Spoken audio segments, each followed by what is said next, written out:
Hello everyone, this is Latha Akula.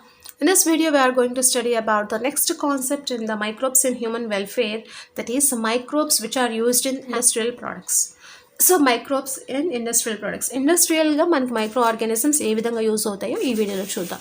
So here ఈ micro ఆర్గానిజమ్స్ని ఇండస్ట్రియల్గా గ్రో చేయాలంటే we have to use some large vessels where the suitable conditions are maintained for the growth of the micro organisms.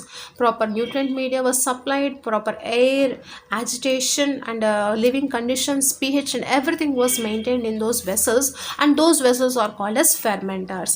So fermenters అనేటువంటి వెసల్స్లో ఇండస్ట్రీస్లో ఈ micro ఆర్గానిజమ్స్ని grow చేయడం కోసం అని చెప్పేసి యూజ్ చేస్తూ ఉంటాం.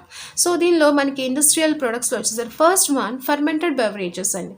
ఫర్మెంటెడ్ బెవరేజెస్లో యూజ్ చేసే మైక్రో ఆర్గానిజం ఏంటి? ఈస్ట్. ఫర్మెంటెడ్ బెవరేజెస్ అంటే ఆల్కహాల్ ప్రొడక్షన్ వాటిలో. సో ఈస్ట్ని కామన్గా యూజ్ చేస్తూ ఉంటారండి ఈ యొక్క బెవరేజెస్లో.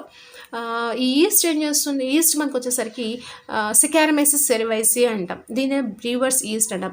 This brewer's yeast are Saccharomyces cerevisiae which was used extensively in the production of alcohol in the beverages. And there are different types of Saccharomyces like Saccharomyces ellipsoidans, Saccharomyces pyriformis, Saccharomyces petringes, like that. They have been used for the fermentation of fruit juices, barley, potatoes, and like that different types of beverages were prepared. And ఈ బెవరేజెస్లో వచ్చేసరికి 2 types ఉంటాయండి, distilled beverages and అన్డిస్టిల్డ్ beverages అని చెప్పేసి. Distilled బెవరేజెస్లో ఏం చేస్తారంటే distillation process చేస్తారు. అన్డిస్టిల్డ్ బెవరేజెస్లో distillation అనేది చేయరు. So for example wine, beer వస్తే వీటిని ఏమంటామంటే అన్డిస్టిల్డ్ బెవరేజెస్ అంటాం. సో డిస్టిలేషన్ అనేది జరగదు. సో వీటిలో ఆల్కహాలిక్ కాన్సన్ట్రేషన్ అనేది చాలా తక్కువ ఉంటుంది. So wine and beer they have low alcoholic concentration. ఈ రెండిట్లో కూడా బియర్లో వచ్చేసరికి చాలా తక్కువ కాన్సన్ట్రేషన్ అనేది ఆల్కహాల్ ఉంటుంది. అండ్ ఈవెన్ మనకి డిస్టిల్డ్ బెవరేజెస్లో వచ్చేసరికి విస్కీ, బ్రాండీ, రమ్, వీటిని ఏమంటామంటే డిస్టిల్డ్ బెవరేజెస్ అంటాం. వీటిలో డిస్టిలేషన్ ప్రాసెస్ అనేది జరుగుతుంది అండ్ దీనిలో ఆల్కహాలిక్ కాన్సన్ట్రేషన్ అనేది చాలా ఎక్కువ ఉంటుంది whisky, brandy and రామ్లో.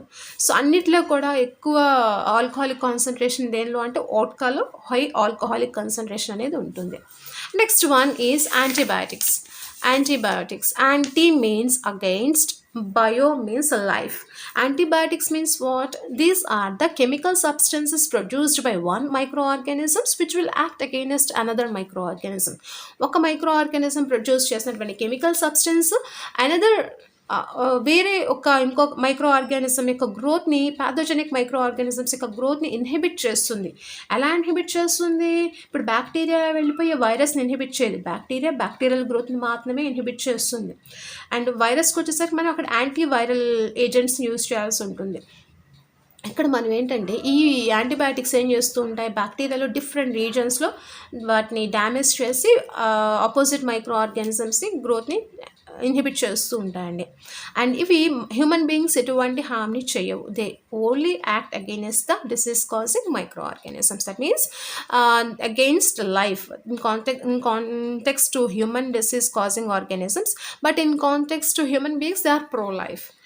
And here ఈ యాంటీబయాటిక్స్ని ఫస్ట్ ఏ టైంలో డిస్కవర్ చేశారు? During the 20th century. The discovery of these antibiotics was done during the 20th century. ఎవరు డిస్కవర్ చేశారు? The first antibiotic was penicillin. What was the first antibiotic? Penicillin. And this penicillin antibiotic was discovered by Alexander Fleming. Who is the person? Alexander Fleming. He accidentally discovered the penicillin. Accidentally discover చేశారు. ఎలా అంటే while he was working with Staphylococcus bacteria. Staphylococcus బ్యాక్టీరియాతో ఇతను work చేస్తున్నారు, some experiments చేస్తున్నారు. So ఆ టైంలో ఈయన ప్లేట్స్లో some fungal growth అనేది, ఆ స్టెఫైలోకోకస్ గ్రోత్ ఉన్నటువంటి ఆ బ్యాక్టీరియల్ కల్చర్ ప్లేట్స్లో సమ్ ఫంగై అనేది గ్రో అవుతూ ఉన్నది. సో ఎక్కడైతే మనకి ఫంగై గ్రో అవుతుందో ఆ రీజన్లో స్టెఫైలోకోకస్ బ్యాక్టీరియా యొక్క గ్రోత్ అనేది ఇన్హిబిట్ అయిపోయింది. హియర్ ఇవన్నీ స్టెఫైలోకోకస్ కాలనీస్ అనుకున్నాం. ఇది ఒక బ్యాక్టీరియల్ కల్చర్ ప్లేట్. సో కొన్ని రీజన్స్లో ఎక్కడో ఫంగస్ గ్రో అయ్యి ఆ రీజన్లో మనకి బ్యాక్టీరియల్ గ్రోత్ అనేది దాని చుట్టూ కూడా ఇన్హిబిట్ అయింది. సో అప్పుడు ఆయన ఏమన్నారంటే ఈ ఫంగస్ వచ్చేసరికి పెన్సిలియం నోటాటం అనేది ఫంగస్. సో ఈ పెన్సిలియం నోటాటం అనేటువంటి ఫంగస్ ఏదో సమ్ కెమికల్ సబ్స్టెన్స్ని ప్రొడ్యూస్ చేసింది.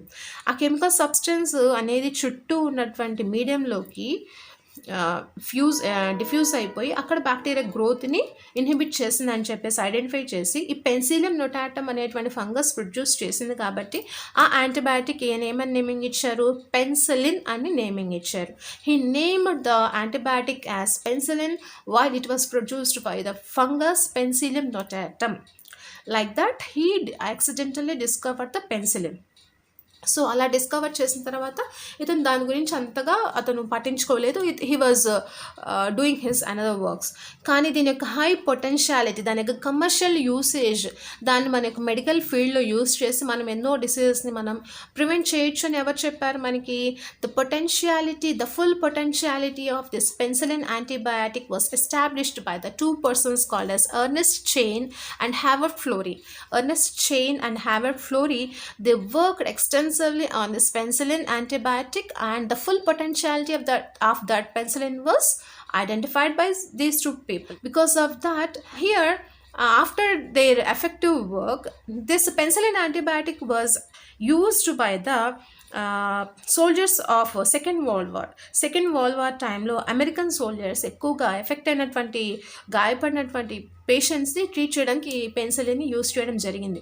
సో అవి చాలా ఎఫెక్టివ్గా వర్క్ చేయడం వల్ల వీళ్ళకి ఏంటంటే ఫ్లెమింగ్, చైన్ అండ్ ఫ్లోరీ, ఈ 3 people, Fleming and Alexander Fleming, Chain and Ernest Chain and Howard Florey, ఈ ముగ్గురికి కూడా 1945లో నోబెల్ ప్రైజ్ ఇచ్చి వాళ్ళని గౌరవించడం జరిగింది.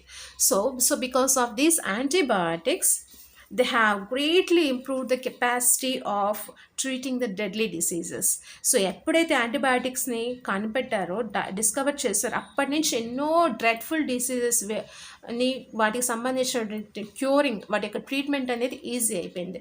Like plague, whooping cough commonly called as కాలికాన్సీ, diphtheria is commonly called as గల్గోతు, and leprosy is commonly called as కుష్ఠరోగ్. ఈ డిసీజ్ వల్ల billions of people world wide ఎంతో సఫర్ అవుతూ ఉండేవారు. బట్ ఎప్పుడైతే యాంటీబయాటిక్స్ అనేవి వర్క్ చేయడం స్టార్ట్ అయిందో, డిస్కవరీ జరిగింది, వాటి యొక్క ఎఫిషియన్సీ ఎప్పుడైతే ఫైండ్ అవుట్ చేస్తారో, అప్పటి నుంచి ఇటువంటి డ్రెడ్ఫుల్ డిసీజెస్ యొక్క ట్రీట్మెంట్ అనేది ఈజీ అయిపోయింది. So this is about the antibiotics which are produced by the micro organisms.